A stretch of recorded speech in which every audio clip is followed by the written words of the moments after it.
After 3 years of enduring the pandemic, China's economic situation has grown increasingly precarious. Unexpectedly, the post-lockdown economy has proven even more challenging than during the lockdown. On April 27th, China's National Bureau of Statistics unveiled the latest economic data for the first quarter, revealing a 21.4% year-on-year decrease in net profit for large-scale industrial enterprises across the nation, down to a mere 1.52 trillion yuan. The manufacturing sector suffered a precipitous decline in profits, with an approximate 30% drop year-on-year. Several industries experienced even more staggering profit reductions, such as petrochemicals, electronics, and non-ferrous metals, with year-on-year profit decreases exceeding 50%. And the oil industry profits nosediving close to 100%. This undoubtedly constitutes an economic collapse. These large-scale industrial enterprises, representing the nation's pillar industries, are now grappling with the severe economic downturn. A meticulous examination of the data shows that state-owned holding enterprises, despite benefiting from favorable loan conditions and achieving a total profit of 589.2 billion yuan, still experienced a 16.9% year-on-year decrease, indicative of a widespread economic recession. Joint stock enterprises reported total profits of 112.9 billion yuan, reflecting a 20.6% year-on-year decline. Private enterprises posted profits of 389.4 billion yuan, a 23% year-on-year reduction. Foreign-funded enterprises and Hong Kong, Macau, and Taiwan-funded enterprises realized total profits surpassing 330 billion yuan, with the most substantial decline at 24.9%, and marking the most severe consecutive decrease in years. This not only highlights the diminished domestic demand within the Chinese market, but also signifies the exodus of numerous foreign-funded enterprises. Remarkably, China's first quarter GDP continues to demonstrate a 4.5% growth. Some argue that dwindling corporate profits do not necessarily equate to diminishing revenue. Although this is a possibility, a growth model solely focused on revenue without profit increase raises questions about its sustainability. A closer look at the data across various industries reveals even more conspicuous signs of collapse. Mining profits decreased by 5.8%, and the manufacturing sector, with a nearly 30% drop in profits, emerged as the most severely impacted industry. Confronted with a vast market of billions and the moniker of the world's second-largest economy, a 30% overall decline in manufacturing profits is signaling a complete collapse. Curiously, amidst this environment, the water, electricity, and coal industry has managed to grow, with net profits increasing by 33%. What does this imply? Revenue from water, electricity, and coal is state-owned, and while the state's income is indeed rising, enterprises face escalating operating costs. With a 30% decrease in manufacturing profits, it is astonishing that profits in the water, electricity, and coal sector have surged by 33%. An examination of industry subsectors unveils even more bewildering figures. Profits in the chemical raw materials and chemical products industry fell by 54.5%, accompanied by a sharp decline in demand for various chemical and petrochemical raw materials, thus exacerbating the manufacturing industry's downturn. As Foxconn departs and consumers attempt to prolong the life of their phones and computers, profits in computer, communication, and electronic equipment have plunged 57.5%. Chinese rare earth minerals have lost favor, and profits of non-ferrous metals have dropped by 57.5%.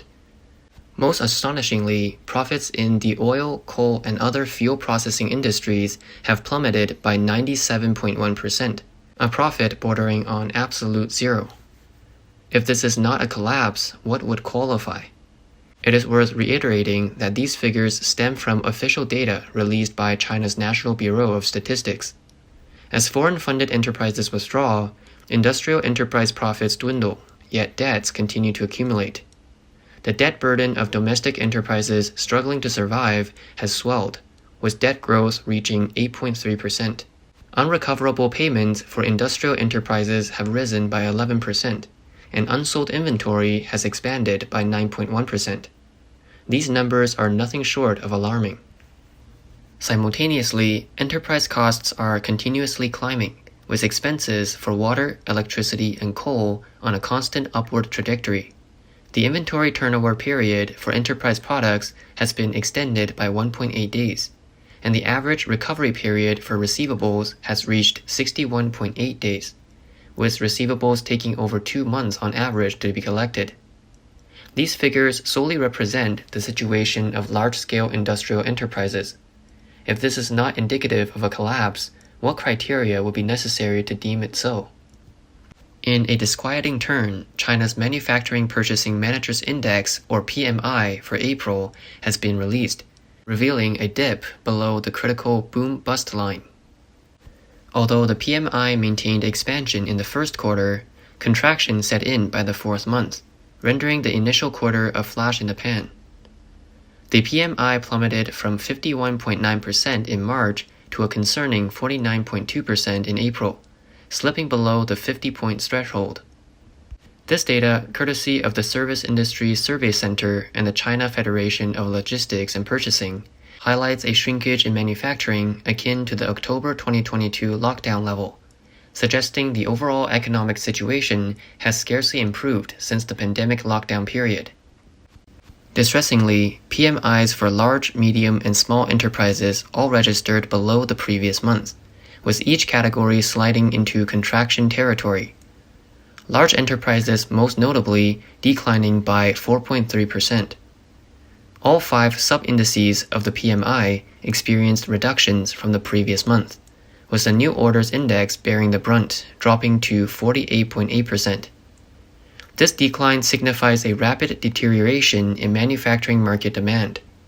Furthermore, the new export orders index fell to 47.6%, while the backlog of orders index receded even further to 46.8%, suggesting that exporters may soon face order cancellations. Market demand is contracting, and according to April statistics, 57% of manufacturing enterprises find themselves operating at half capacity due to insufficient market demand, a 1.6% increase compared to March. In the non-manufacturing sector, businesses reflecting inadequate market demand also increased compared to the previous month, with over half the enterprises seeing no improvement. The service sector paints an equally dismal picture, with the employment index standing at a meager 48.3%, indicating ongoing layoffs in the industry. Critical economic indicators such as the non-manufacturing business activity index, like hotels and accommodations, and the composite PMI output index decreased by 1.8% and 2.6% respectively. On the other hand, the construction business activity index registered at 63.9%, and the construction new orders index sat at 53.5%, revealing an unwavering enthusiasm for major infrastructure projects. Regrettably, the real estate business activity index lingers below the boom-bust line. In the face of plummeting profits across companies, with many even suffering losses, local governments in China are finding it increasingly difficult to secure their sources of tax revenue. After Guizhou Province, several counties and cities in Yunnan Province have also come forward, admitting their inability to repay debts. The Yunnan Provincial Yongping County government has explicitly stated on its official website that the pressure from debt is overwhelming, and its fiscal resources can barely cover salaries. To ensure the normal functioning of public services, the local government not only cannot repay its debts, but also has to resort to further borrowing. Similar sentiments have been echoed by Tengchong City, also in Yunnan Province, with the city's party secretary revealing at the 2023 Fiscal and Tax and State-Owned Assets Supervision Work Conference that local finances can barely guarantee the payment of wages. These incidents essentially demonstrate that Yunnan Province's fiscal capacity is limited to ensuring wage payments for personnel within the system, with no ability to repay its debts. By openly seeking help, the Chinese government is inadvertently exposing its internal shortcomings to the public. This situation also highlights the grim reality that Yunnan's local debt issues have reached an impasse, with the collapse of land-based finance and no new source of tax revenue for local governments. Perhaps the most concerning aspect is China's failure to transition its economy, leaving it confined in the middle-income trap and unable to sustain growth. Consequently, the Chinese government is striving to maintain a facade of economic growth. If China's growth stagnates, the mainland market will face turmoil, and the nation's international status will suffer. This may explain why China has resorted to manipulating data, resulting in the bizarre phenomenon of the first quarter national GDP being 40 billion higher than the combined GDP of all provinces. Examples of failed transitions can also be found in specific economic phenomenon. In the past, the Chinese government focused on promoting Huawei's 5G, China's mobile phones, chips, and the Internet of Things. Now, the government is resorting to publicizing non-tech phenomena, such as a girl earning 9,000 yuan a day by picking up trash, crowded barbecue stalls in Zibo, and a street vendor economy in Shenzhen and Shenyang. Picking up trash and running barbecue stalls are industries that are very easy to enter. Anyone with basic economic knowledge understands that profits in these industries will quickly be squeezed once people realize their profitability. If China's economy relies on such industries for growth, then the world's second-largest economy is merely deceiving its people. Faced with this grave economic situation, governments at all levels appear to be indifferent. In a surprising move, Jiangsu Wuzhong Urban Investment Group, an urban investment company that should have been committed to real estate development, has instead participated in the establishment of the People's Armed Forces Department, claiming to actively promote the integrated development of military and civilian sectors.